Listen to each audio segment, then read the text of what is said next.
What's up? Welcome back to Talking Nutrition. Today's part 2 of our 5-part mini-series, The Principles of Nutrition. Last week on Thursday, we talked about all things calories and energy balance. Today, we're going to talk about macronutrients. Just so you know, we got 3 more parts coming up after this, getting into micronutrients, nutrient timing, supplements, metabolism, periodization, and flexible dieting. This was my very first seminar that I did a little while ago, and I just like to do a refresher on the basics every now and then, So let's get into it. And as always, if you have any follow-up questions about any of the topics that we talk about, just hit me up on Instagram, JohanVesters_OCS, or just DM at Talking Nutrition Podcast, and I'll get back to you because I'm always happy to help. And I know that especially with the nutrition side of things, there's a lot of conflicting stuff. So if you have any questions, let me know. Now let's get into the episode. So your calories come from your macronutrients. So our next step is macronutrients. Now, you see that I mentioned alcohol there too. It's not a macronutrient, but I did want to talk about it today because I think a lot of people here probably like a drink every now and then, right? Now the cool thing with macronutrients is that this is really the way we can individualize your nutrition. As long as we account for protein and we keep your energy balance in check, that carb-fat ratio we can kind of play with. We'll base that off your exercise, how much you do first of all, the type of training, just preferences, Do you like more carbs or more fat? Definitely makes a difference too. So your personal preferences also matter a lot, and that's where macronutrients really come in. We can really personalize your nutrition to your needs, to your daily life. So we're gonna start with protein. Most important macronutrient. Protein is essential, meaning that your body has to get it from your diet. To get enough, it's actually pretty simple. We need about 0.7 grams per kilo of body weight, but that's not that much. I think for me that would be 70 grams or something. So that's actually pretty easy to hit, but that's just enough for survival. What's optimal is probably gonna be a lot more. Now protein is involved in building muscle, maintaining muscle mass, and it's also involved in tons of processes all throughout the body. Gives you 4 calories per gram, but remember thermic effective food, TEF, for protein is 20 to 30%. So 20 to 30% of those calories that you consume gets burned off by digestion. People love to bring this up when they're saying that a calorie is not a calorie. Yes, they are, but that thermic effect is on the other side. Calories out, remember. Protein is also the most satiating macronutrient, meaning that it's going to keep you full. So remember, thermic effect is high, is going to be very important for maintaining muscle. It's also the most satiating macronutrient, like I said, which makes it great if you're trying to lose weight. You want to include a lot of protein. Now, protein gets broken down into peptides, into amino acids, which honestly, we don't really have to worry about too much. And you'll see like BCAAs and EAAs on like energy drinks and all that, and supplements. However, if you eat enough protein, you cover your amino acids. So you don't necessarily have to worry about mixing certain foods. Maybe in some cases, I have some vegan clients, for example, if building muscle is really one of their goals, then we might actually include essential amino acids in the intra-workout. But once again, it's just very specific scenario. In most cases, you kind of don't have to worry about it. Now, protein is not stored as body fat. Now, I don't want to speak in absolutes though, but it's pretty much impossible for your body to store protein as body fat. There have been protein overfeeding studies where they fed people up to like 4.4 grams per kilo body weight. So for me, that would be 440 grams of protein per day. That's pretty much impossible for anyone just to eat from normal food, right? Guess what the effect was of protein overfeeding? People didn't store body fat. They just reported that they got very hot, probably from that thermic effect. Because body temperature is one way that your body expends energy. So you don't really have to worry about eating too much protein. However, you do want to include your carbs and fats as well. So we're probably not going to just eat protein, right? How much do we need? Optimal range is about 1.5 up to like 2 grams per kilo of body weight. Just about 2.2 being kind of like the golden standard. You might even want to go a little higher if you're in the weight loss phase. But that's about how much you want to aim for. Where do you get your protein? Meat, fish, dairy products like cottage cheese and skyr, eggs. And there are some plant-based proteins like tempeh or tofu, for example, or maybe like lentils, beans, etc. But they're not that great. It's more difficult for your body to break that down, those plant structures, so you're not really going to absorb as much. Now, how do we take care of that problem? We just eat more protein. So if I have a plant-based client, we actually want to increase their protein intake, which is not always easy, let's be honest. But that's one way to kind of take care of that problem. Next up, carbs. I feel like carbs are like the most hated macronutrient in the world. Now, carbs are not essential. It means that your body does not need carbohydrate to survive. Doesn't mean that they're not important, just means that your body is really fucking good at keeping you alive. Your body can do without carbs. However, you probably want to keep them in, because carbohydrate is your main fuel source, your preferred fuel source. If you go here to the gym, you need your carbs.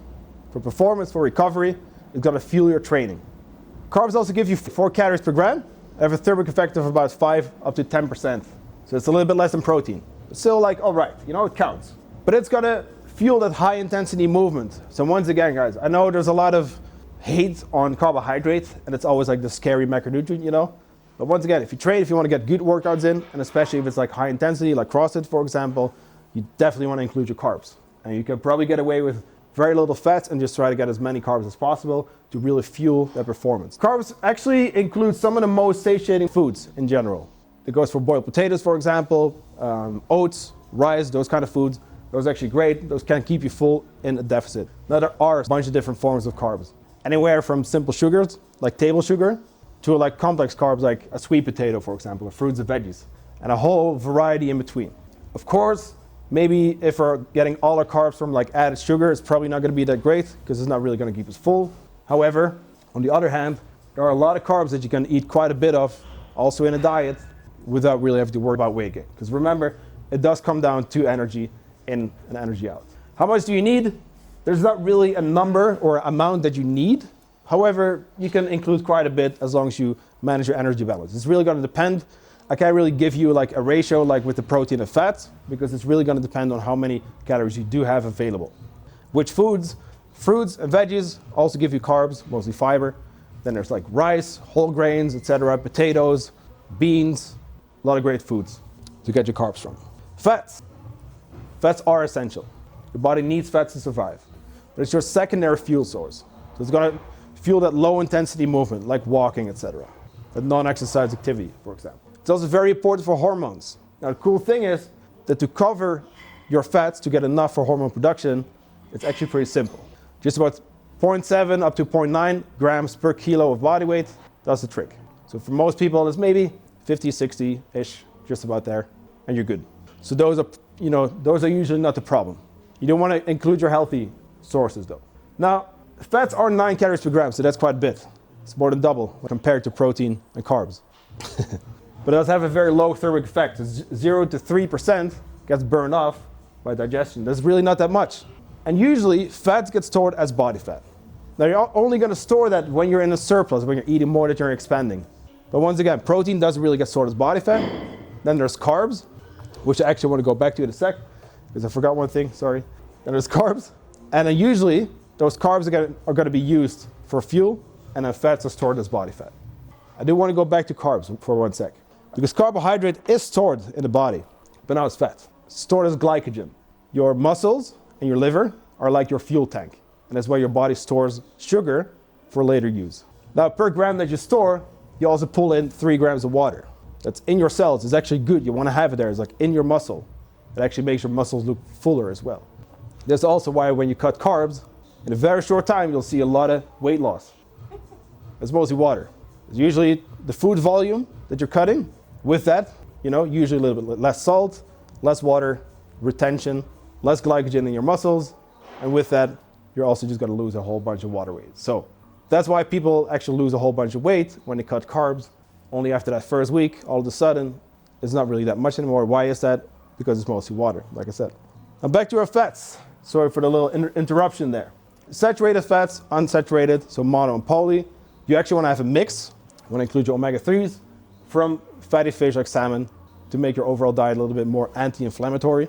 Now, if you eat fish like salmon or trout 2-3 times a week, you're pretty good. If you don't, you might want to consider supplementing with a fish oil. Now we're gonna go back to supplementing at the end of this pyramid, but that's something to consider.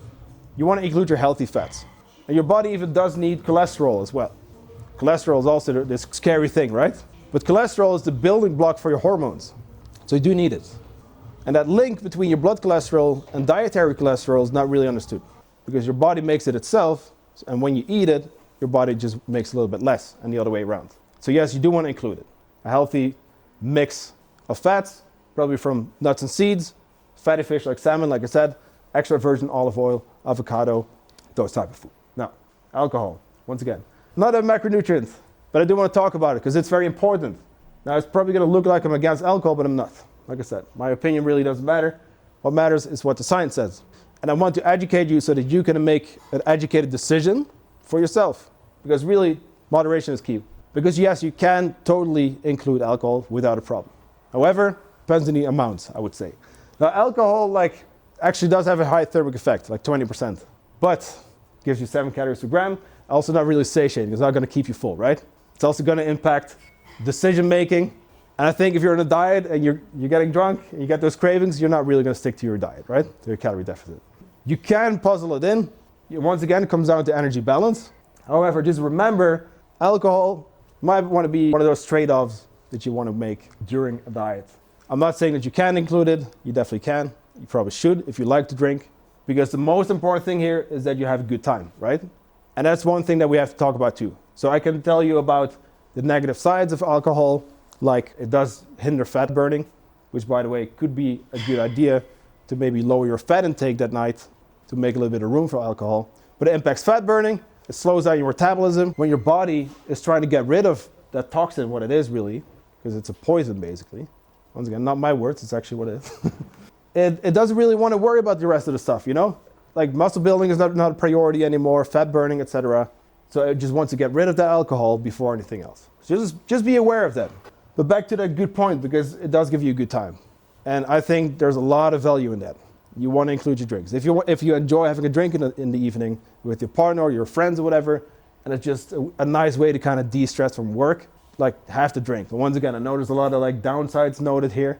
But if it gives you, pleasure, it's a way to kind of de-stress, I totally think you should include alcohol in moderation if you would like that.